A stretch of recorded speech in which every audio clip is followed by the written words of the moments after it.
Good evening. I'll start the class then.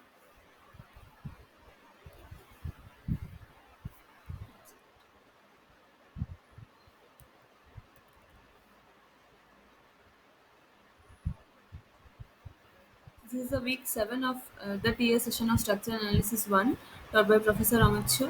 I am Trisha Chakraborty, one of the course teaching assistants. I am a PhD student at the Indian Institute of Science, Bangalore. And start with a recap of the previous weeks. So I've now I'll say that the course was basically divided into two phases. The first phase was the first 6 weeks. It was about analysis of determinant structures. In the first week, we did take a look at how we define determinacy and indeterminacy, which has to do with how redundant the structure is. The more number of redundancy it has in it, for example, extra support reactions or extra members inside a truss, the more indeterminate it is, and the more safer also. So it can withstand more number of failures and still remain stable, but they are also more difficult to solve because we need extra equations, not just the basic equilibrium equations and the sigma fx equal to 0, sigma fy equal to 0 that we have been doing so far. So so, so far we have only looked at the analysis of determinate structures. In week one, we looked at the types of internal forces, the bending moment, shear force, the torsional moment, and axial force. The common classification of elements like trusses, beams, and frame elements. Boundary conditions like pin support, hinged support, and fixed support, which are the most common ones.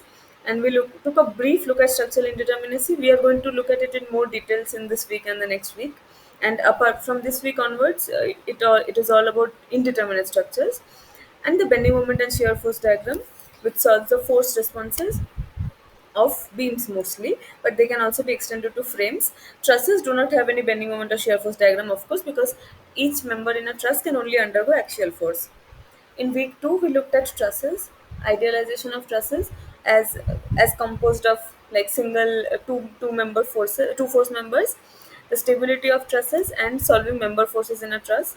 So by the first 2 weeks, we know how to solve the force or the stresses in a beam, frame, and in a truss. In okay, so the two methods are method of joints and method of sections.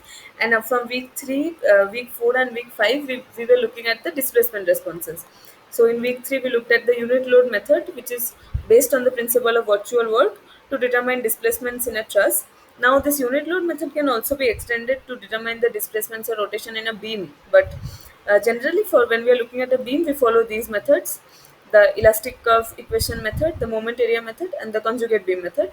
The elastic curve equation method starts with the governing differential equation of a beam and solves the equation. It solves y as a function of x. So, and the constants of integration we get from applying the boundary conditions.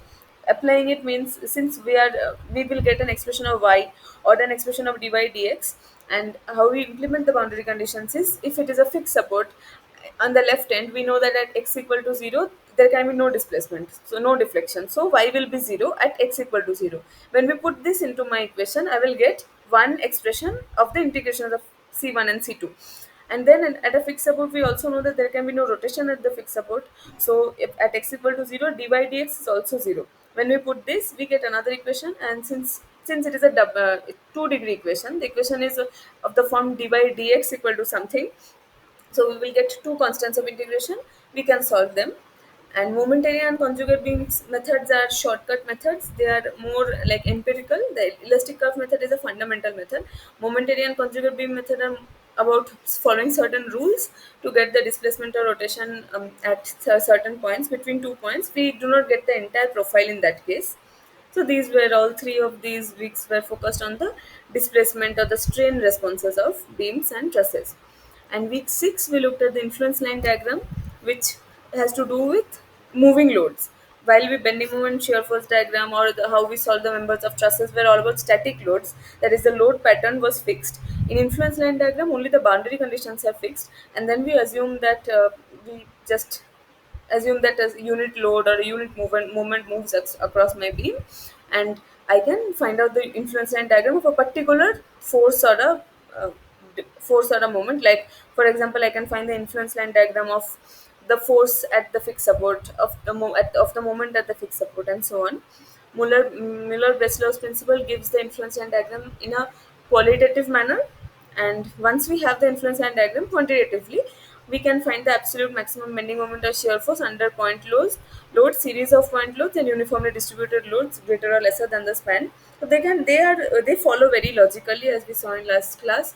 We have to Once we have the influence line diagram, we have to see how we will place the loads or the set of loads, so that to generate the maximum bending moment of shear force. Now we move on to phase 2, week 7, which is the analysis of indeterminate structures.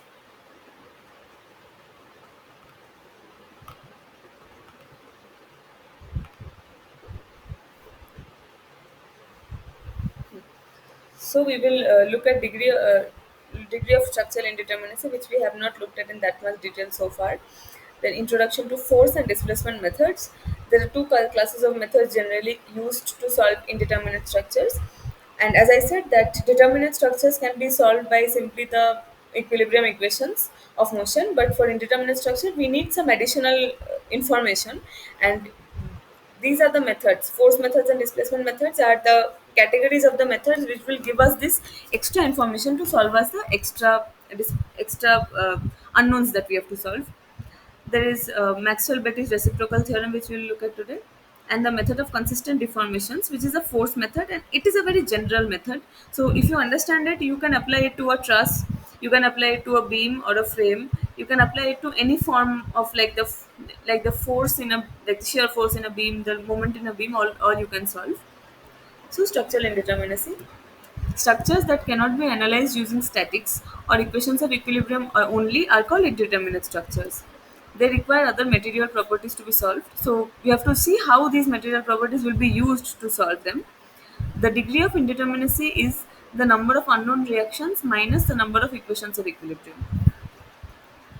So now this is the overall degree of indeterminacy. Then it can be split into two parts: external indeterminacy and internal indeterminacy, and adding the two of them.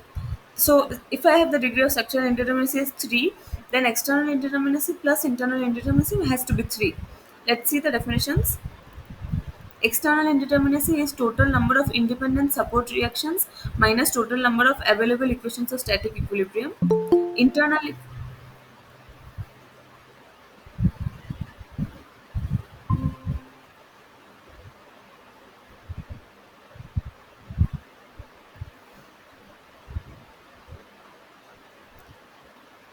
Internal indeterminacy is the total number of internal reactions minus the available equations of equilibrium.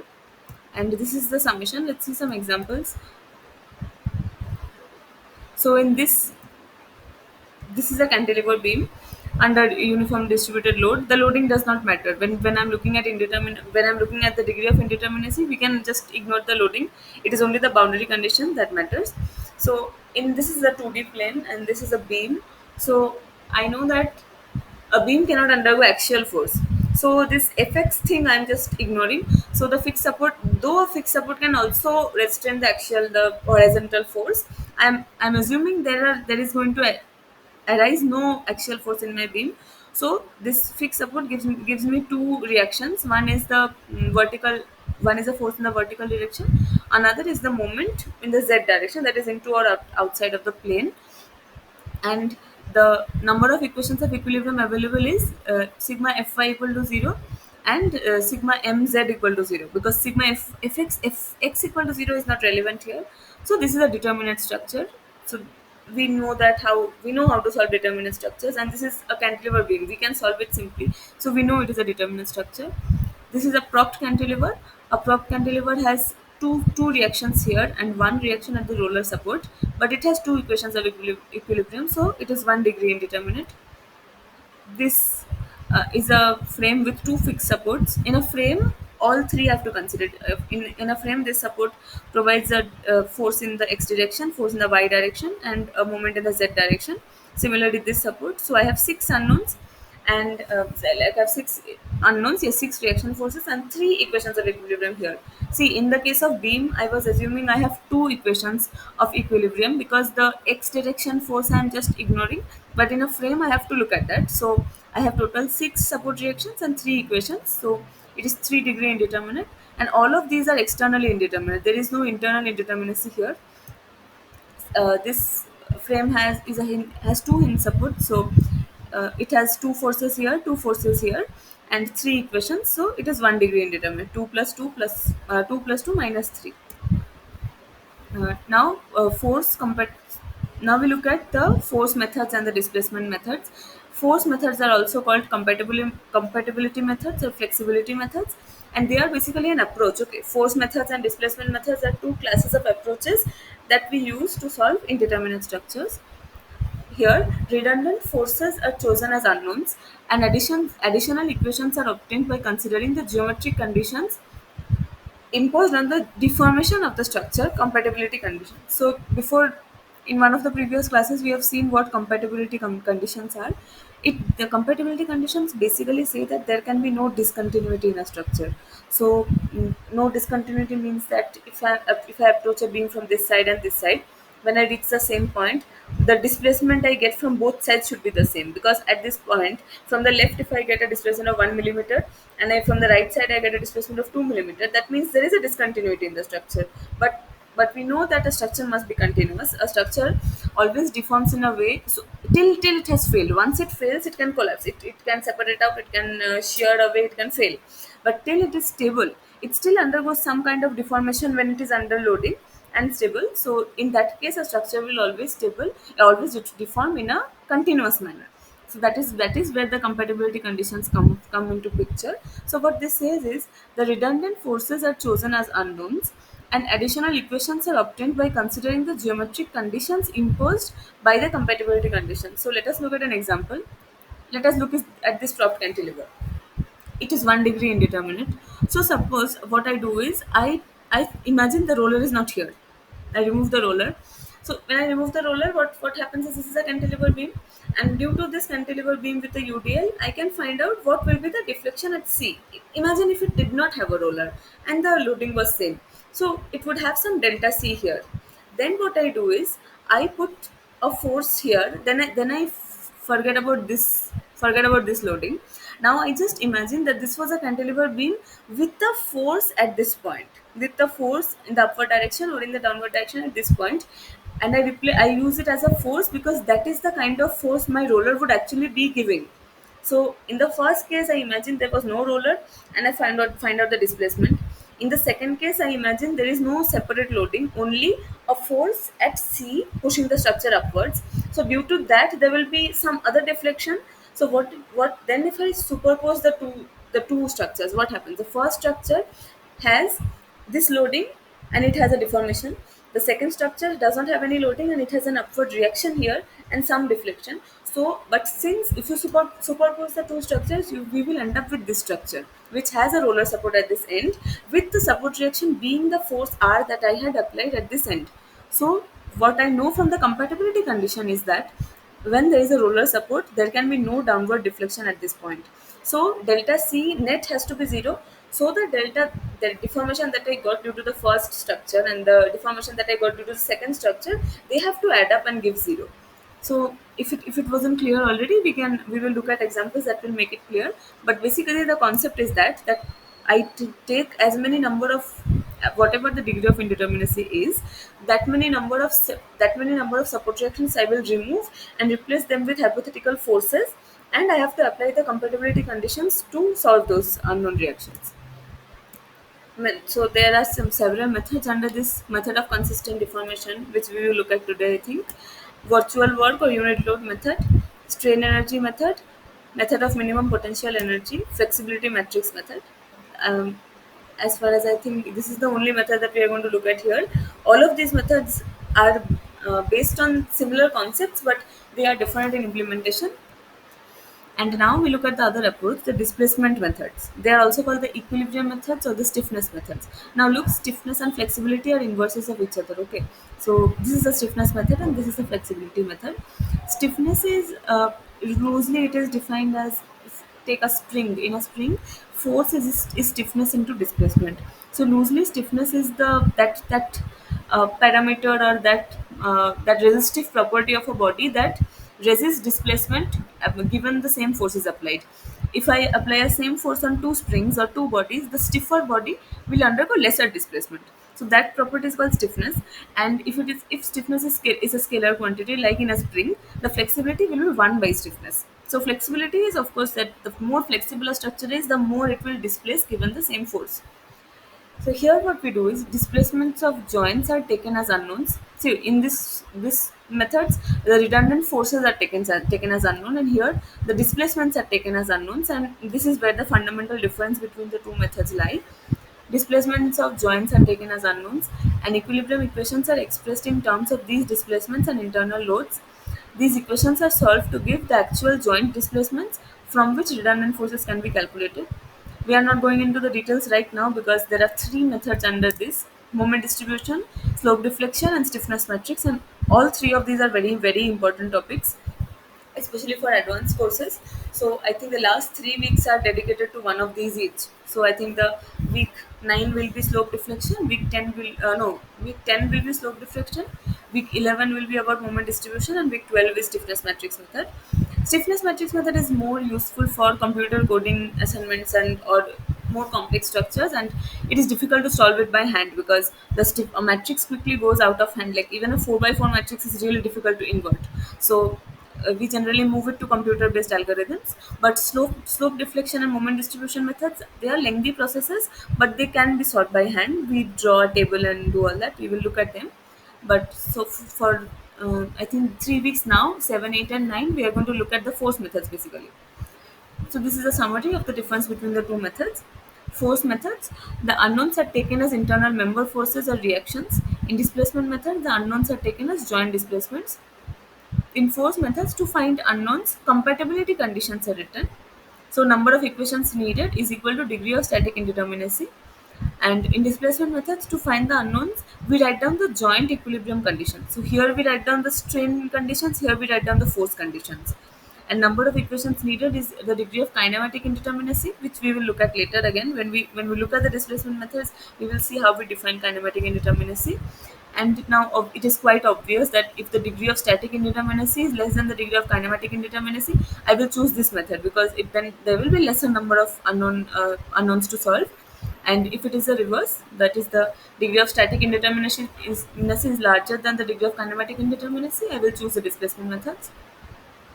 So, okay. So, are there any questions so far before we move on to the main topics?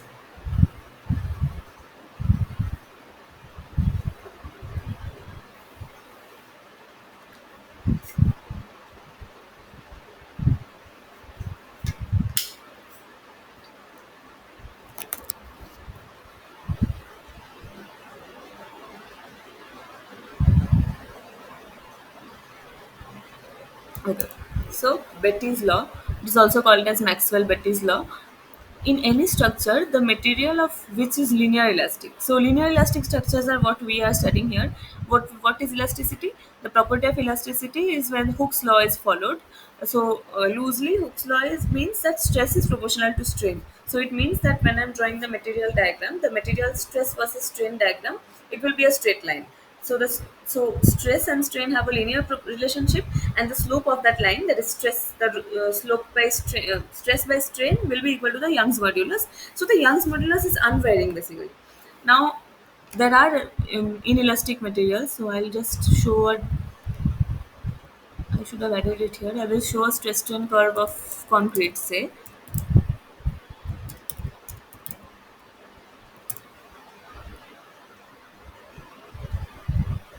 So yes, this is a typical stress strain curve of concrete. Any of these.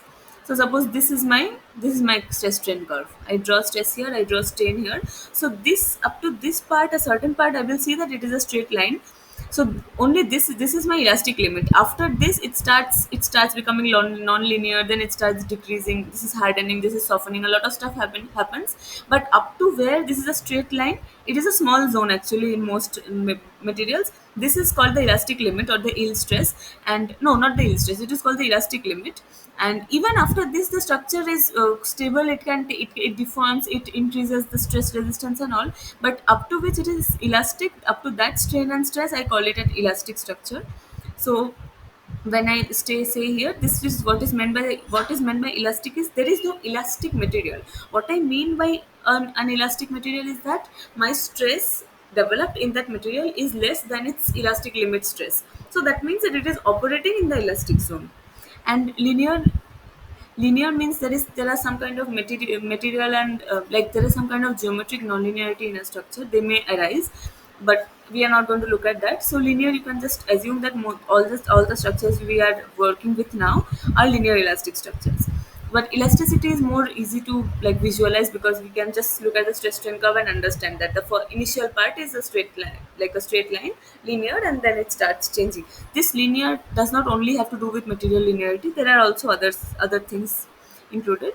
So in any structure, the material of which is linear elastic and follows Hooke's law, supports are unyielding and temperature is constant. So supports are unyielding means that if it is a hinge support, the displacement allowed in both directions is zero.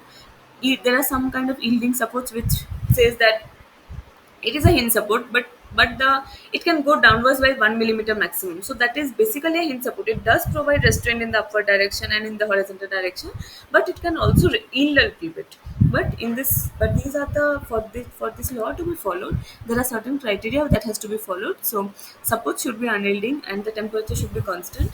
Then the external virtual work done by P system of forces P1, P2, P3, etc. during the distortion caused by Q system of forces Q1, Q2, Q3, etc. is equal to the external virtual work done by Q system of forces during the distortion caused by the P system of forces. So what it means is that suppose this is my P system of forces and this is Q system. That means the system of forces, as we have looked in the unit load method in week 3, I think, is a combination of forces. It can be a combination of forces and moments, including magnitude and the point at which they are being applied. So P system of forces has two downwards forces, one at this point, one at this point. Suppose this is the Q system of forces. So what means that when I apply the P system of forces on my system, I have a certain displacement profile, and when I apply the Q system of forces also, I have a certain displacement profile. So what it says is that the work done, the virtual work done by P system of forces during the distortion caused by Q system of forces. So this is the distortion caused by Q system of forces, and if I the virtual work done by P1 and P2 here is P1 into Y1 and P2 into Y2. So Y1 and Y2 we will get by solving the system under the Q system of forces, and then I'm going to multiply Y1 and Y2 by P1 and P2. So virtual work done by P system of forces is given by P1 Y1 plus P2 Y2, small y, okay? And now I look at the reverse. The reverse is when this is a P system of forces and this is a distortion profile caused by it. So the capital Y1 and capital Y2 are here. And so if I imagine the virtual work done by the Q system of forces under this loading profile, under this loading profile or this deformation profile, it will be Q1 capital Y1 in plus Q2 capital Y2.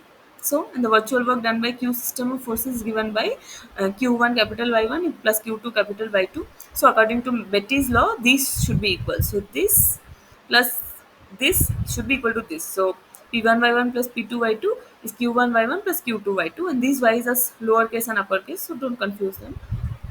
Let's look at example. In the cantilever beam shown in this figure, delta 2 is the deflection under X due to load W1 at Y. So X is this point and X and Y are 2 points. So delta 2 is a deflection under X due to W1. So when there is W1, there is a delta 2 deflection here.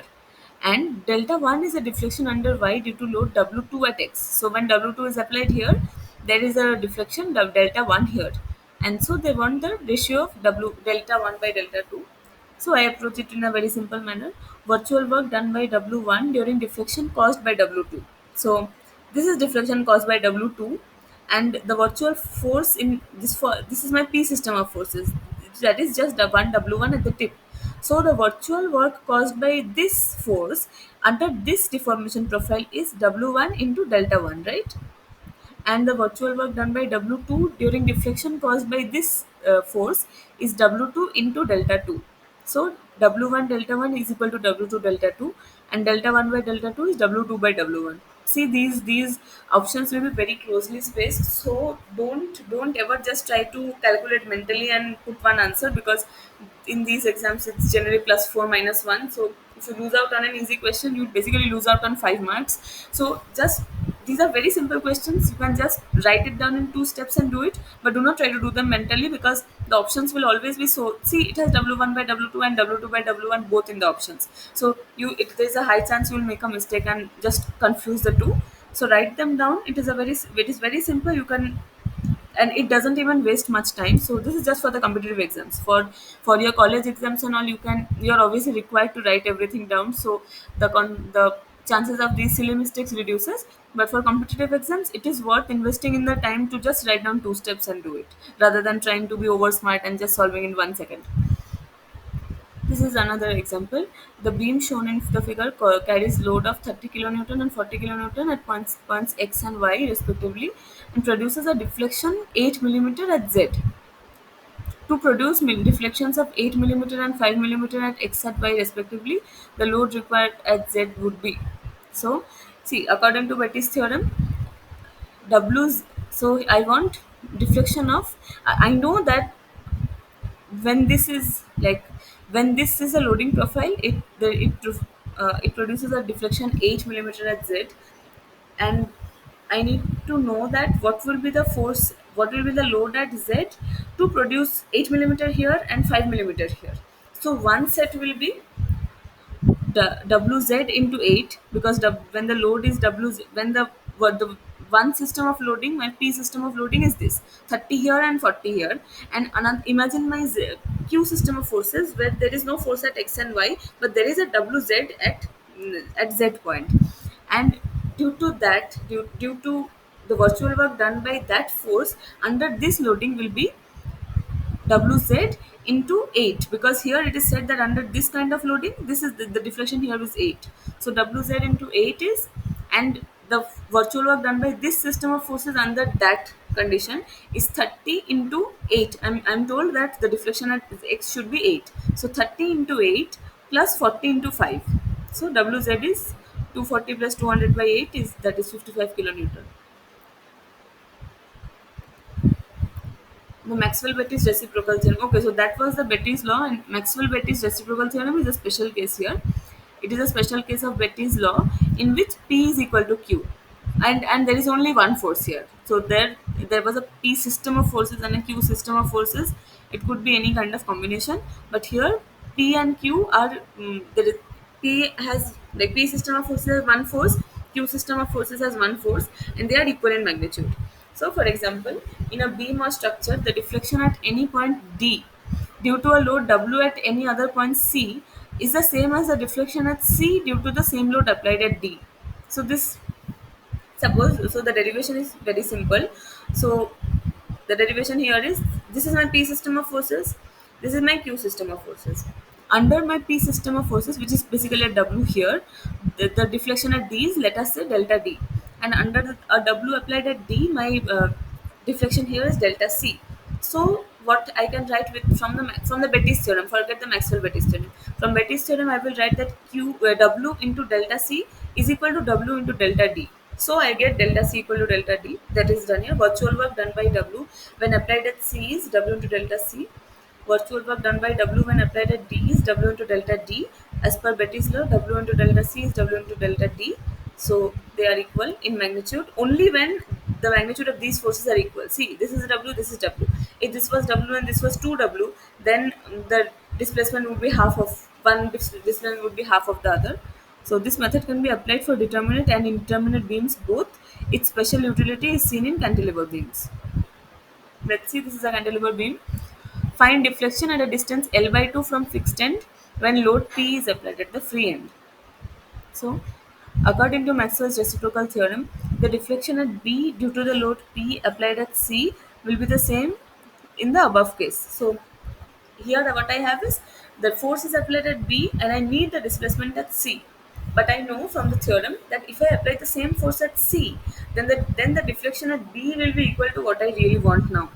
So delta B by B slash C is equal to delta C by B. That delta B slash C means deflection of B when load is at C, and Delta CB means deflection at C when load is at B. So when I apply the load, so this C, when I am drawing this, you can, you know those methods, you know moment area method, you know conjugate beam method, but for that you need to solve all. And so if I give you this problem, if you don't know the Maxwell-Bettis theorem, you can still solve it. Firstly, the elastic curve method you always have.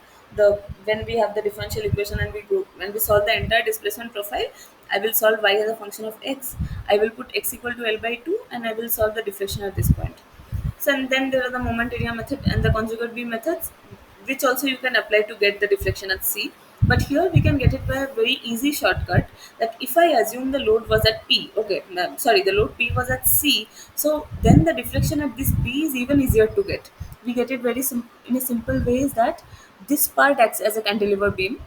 So, in a cantilever beam, the tip deflection we know is PL by 3 EI. I guess you would know this formula by now. So when the P is at C, then only this part is firstly acting like a free cantilever beam. So that will be the P L/2 whole cube by 3 EI. L/2 because this is L/2. And then what happens is there is due to this cantilever beam AC, there is some slope developed at the tip C, and that slope of cantilever beam at the when the force is applied at tip we know is PL square by 2 EI. So here we do PL by 2 square by 2 EI, and what happens is that see, here the cantilever beam deflects like a normal cantilever beam, and then since there is no force in this part, this deflection just goes in a straight line manner. So what happens is this deflection is incorporated as L by 2 cube by 3 EI, and then for the rest of it, the rest of it is basically theta c into this length. So theta c into L/2. Theta c is P L/2 whole square by 2 EI into L/2. From that we get 5 by 45 PL cube by EI. So if the force was at C, then the deflection at B would be this, which we get in one line. And so similarly, if the force P is at B, then the deflection at C will also be this one, 5 by 40 PL cube by EI. Is that clear? Is that clear so far? Yes, ma'am. Okay.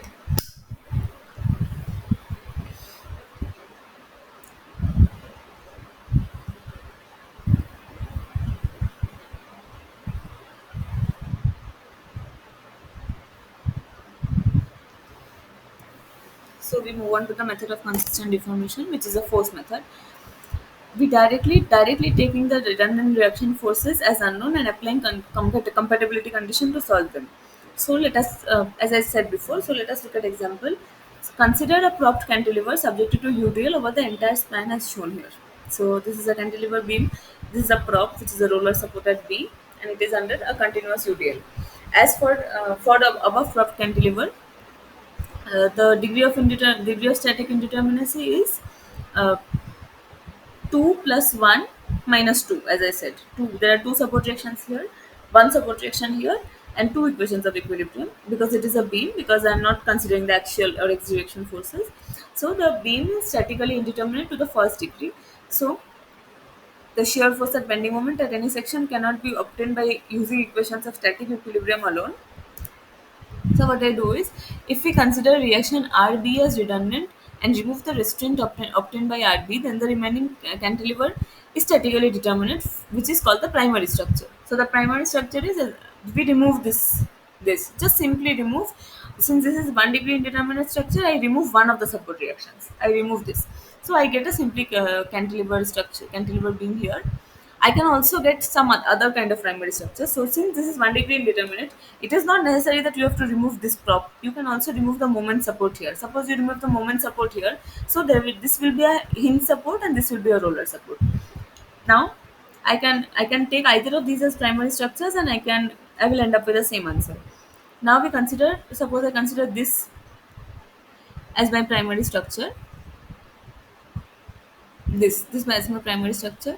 So the primary structure is subjected to the given loading, and then I will have another structure where I will not have this loading at all. I will just remove this loading, and whatever support reaction I removed in my primary structure, which is a vertical force at B, is what I will apply here. It is not necessary you will apply it in the upward direction, it can be upward or downwards, but it has to be in the vertical direction, because that is the kind of support I removed. I removed a roller support which was supposed to provide a force in the vertical direction.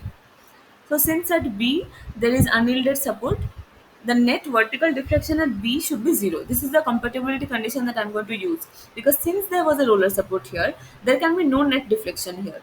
So what I do is sigma delta B is zero.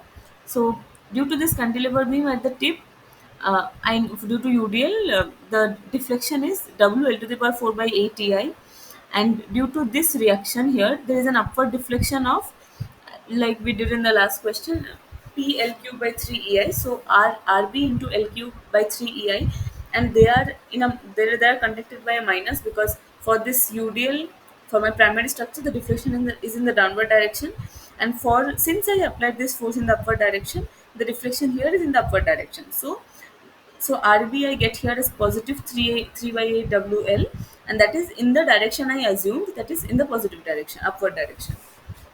Now RB is shown. Now that RB is known, the bending moment and shear force diagrams can be drawn for the structures by superimposing the bending moment and shear force of primary structures. So it is very simple. What I do is I take this primary structure, it is a UDL. I know that the shear force diagram of a cantilever beam here, it has a net downward force of WL, so it has a upward reaction of WL. So it is a straight line of this kind. And now I draw the secondary structure, which or the primary structure subject to RB. RB has this magnitude, and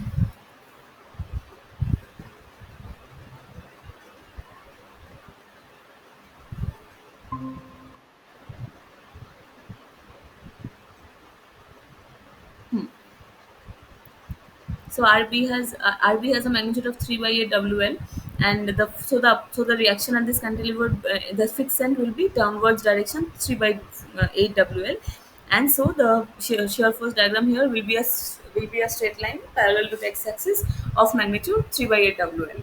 So now what I'm going to do is I'm going to just superimpose these two diagrams. So at this end there is a plus WL, and there is a minus 3 by WL here. So there will be 5 by 8 WL here, and it goes to minus 3 by 8 WL here. Superimposing these two. Similarly, the bending moment diagrams also I'm going to superimpose. Due to uniformly distributed load in a cantilever beam, we know that it looks like this. It is a parabola, and due to a point load at the tip, it will be a straight line. So it will be a the net diagram will be a parabola. See, we don't exactly know how it will look like, so just solve the net, like adding these two algebraically at certain points, and you will get the basic nature. You will also get at which point this will cut the axis, so it will change sign, which is known as the point of contraflexion. So you see how what we basically did. Let me see if so the steps will be summarized later. Okay, so we find the degree of indeterminacy. Then we choose statically determinate and a stable primary structure. So to choose statically determinate structure, if the degree of indeterminacy is more than one, I might have to choose more than one support section to be removed. So if suppose it was a fixed cantilever beam, this end was fixed, this end was fixed. So I have to choose a primary structure by removing two of my support forces. So suppose I remove the moment restraint at one end and the moment restraint at another end. So my primary structure will be a simply supported beam. It will be a stable primary structure, and I will have two unknown moments. So I have to I will have two like kind of two secondary structures. So identify the redundants and compute displacement of primary structure subjected to external loading and redundance separately at those points where conditions of compatibility exist. So there will be, so in the example of the fixed cantilever beam, what I can say is, even though it is a simply this primary structure is a simply supported beam, but since my actual structure was fixed at both ends, the rotation at both ends will be basically restrained. So those will be my two compatibility conditions. We will solve the redundance by using conditions of compatibility, and we will plot the BMD and SFD by superimposing effect of redundance and given loading on the primary structure. Okay, so let's look at this same question only if I chose this primary structure. If I chose to remove the moment constraint here and convert it into a simply supported beam, I get this structure. So this is my structure. My primary structure does not have a moment here.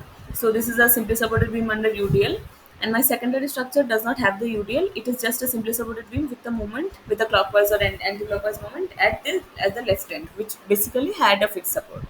So since the end A in actual structure is fixed, hence at A net rotation or slope will be zero. So my compatibility condition is theta A will be zero. So here, due to this condition, I found out theta A as WL cubed by 24 EI, and due to this MA L by 3 EI. So now see these things, these moments and stuff you are these rotations and displacements. If you do not have them memorized, some of those will get memorized automatically. But assuming that we don't have them memorized, we are going to solve with these moments and uh, these slopes and displacement by the methods that we have studied earlier, by conjugate beam method or the slope deflection, sorry, conjugate beam method, moment area method, or the elastic curve methods. So once we have that theta a from this structure and theta a from this structure, I'm going to add them and they have to be zero. So theta a plus theta a dash should be zero. From that I get that MA is minus WL cube L square by 8. Once I get this moment, I can simply, and this negative, see, I got my answer MA as negative. So it means that the sign that we assumed is not is the opposite of the actual sign. So since I assumed a clockwise moment, this fixed about actually gives an anti-clockwise moment since this magnitude is negative.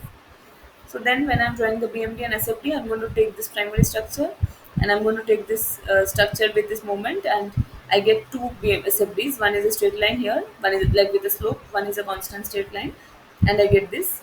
And for bending moment, sorry, it is a parabola here and a straight line here. So sometimes we just keep it like this. So this is a positive parabola, this is a negative straight line, which is, it is kind of difficult to get the resultant. So sometimes it is fine to just write, superimpose these like this and keep it, like not to calculate it step by step. So we have looked at these steps. We'll look at more examples. Are there any doubts so far? No, ma'am. Okay, I'll wait for 2 minutes.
Okay.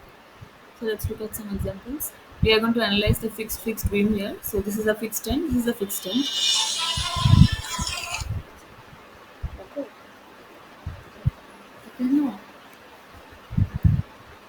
কেন সেটাই আমি class নিচ্ছি, আমি তোকে একটু পরে phone করছি। 5 ঘন্টা মতন পরে। Tata.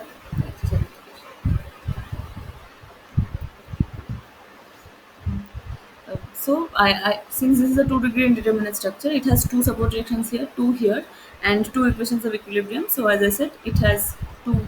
Uh, it is 2-degree indeterminate. So I have to remove two forces from it to get a determinate primary structure. So let us assume MB and RB are redundant. So I'm removing both of these. So this vertical force and this moment I'm both removing. So I end up with a cantilever beam as a primary structure. So this is a cantilever beam, and now I have two separate structures to make up this original one. One is a vertical force here, one is a moment here. So adding all three of these, I will get the original structure. So since end B is fixed in actual structure, theta B will be 0, is my first compatibility condition, and delta B is 0, which is my second compatibility condition, because this end is fixed, so it can neither displace, it can rotate. So slope at B, let's say I need the theta due to this, which is P, as we did this just a few minutes back. Like if there's a force at the midpoint, it will be P L by 2 square by 2 VI. I think it.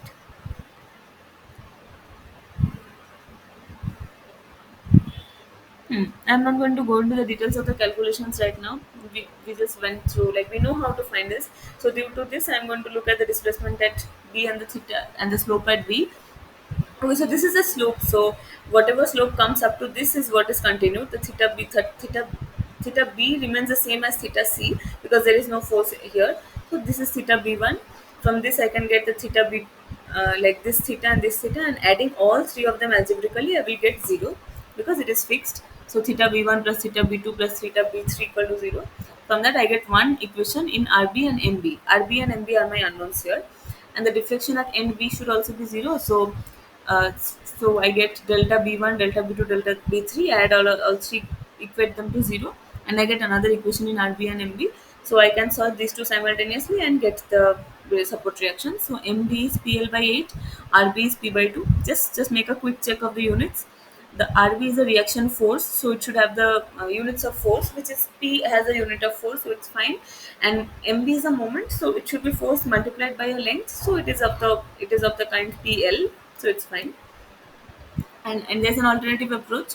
I can also assume that MA and MB were redundant. So I remove both the moments restraints, and I make it into a simply supported beam.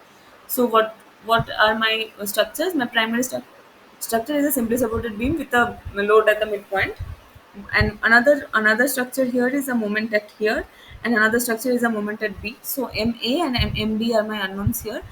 And what will be my compatibility conditions? Theta net A should be 0 and theta B should be 0. So I will find out theta A1, theta A2, theta A3, add all three and make them 0, like here. And I'm going to find theta B1, theta B2 and theta B3 due to all three structures, and add them and make them 0. From that I get the same answers. Of course, MB here is PL by 8, like we got there, and MA here is PL by 8. If we solve this structure, we will get this MA. So from this I can solve, like, once I have these two forces, once I have these unknown forces, this is basically a determinate simply supported beam with two moments at the end whose magnitudes we know. So if we solve that, we are going to end up with P by 2 at RB, which is what we solved here. So you see that statically we are going to end up with identical structures, however, with whichever ones we consider the redundant forces. Another example: analyze the prop cantilever. So one possible redundant reaction could be make this into a cantilever beam, and add one with this force here. And another possible reaction is another possible, like, primary structure is remove the moment restraint here. So I make it into a simply supported beam with a moment here. So this is, if I consider this as my primary structure, it will be a cantilever beam, and there will be, so this is my structure. The cantilever beam is here with the moment here. See, this is an applied moment. This will be there in this first structure, and then in this part, what I do is I apply a force in the vertical direction to replace the prop, like to prop the prop roller support. So, and my compatibility condition will be that displacement at B, so delta B should be 0. So I get delta B due to this, delta B due to this, add and make them 0. And if I take this as my primary structure, see this, then in my primary structure will have primary like the first part will have it will be a simply supported beam. This moment will be in this part, okay, because this is an applied moment. This has nothing to do with support reactions, and it will be splitted into another part where there is only one moment at this end, ma, which is my unknown here. And so my compatibility condition will be that the theta at a should be 0, since this was a fixed support. Theta a should be 0. So I'll find the theta a here due to this configuration, theta a here due to this configuration, and add them and make them 0. So I solve um, ma, which was my unknown, and then once I have the magnitude of ma, I can solve this as a determinate structure. It only has two support reactions, Ra and Rb. I can solve them as a normal determinate structure. This is another example. This has, again, this is also not a prop cantilever. This is a knife edge, but it essentially has only 1 degree of, like, 1 degree of redundancy. So I can again assume I can remove the prop and make it a fully cantilever beam, and then put a reaction here. Or I can do it in the other way, that I remove this moment and make this a simply supported beam with an overhang, and then do theta equal to 0 and solve this unknown moment. So this is basically what is being done here. So I think that covers mostly what like the method of consistent deformation on beams. This mostly covers all the types that can come. Next class, I think we use the method of consistent deformation on other structures. So, are there any questions?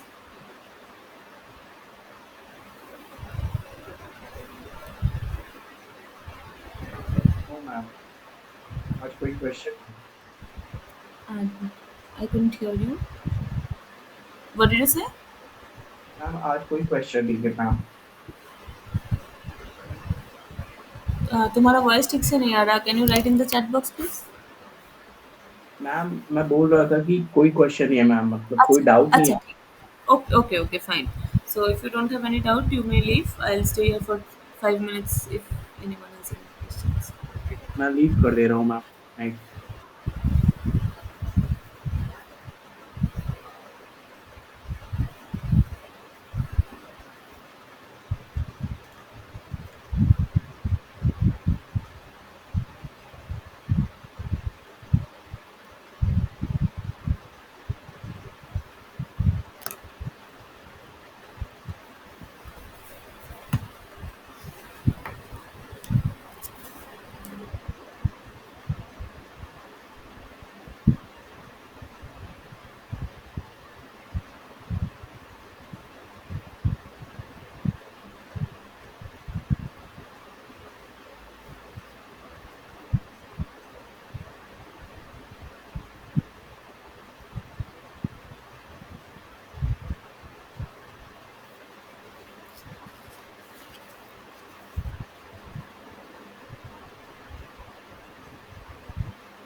Ma'am, still session is going on. What? Session is ended or not? Yes, yes, yes. You can leave. You can leave. Yeah, If you thank don't you, have ma'am. any doubt, Thank you, ma'am, for the session.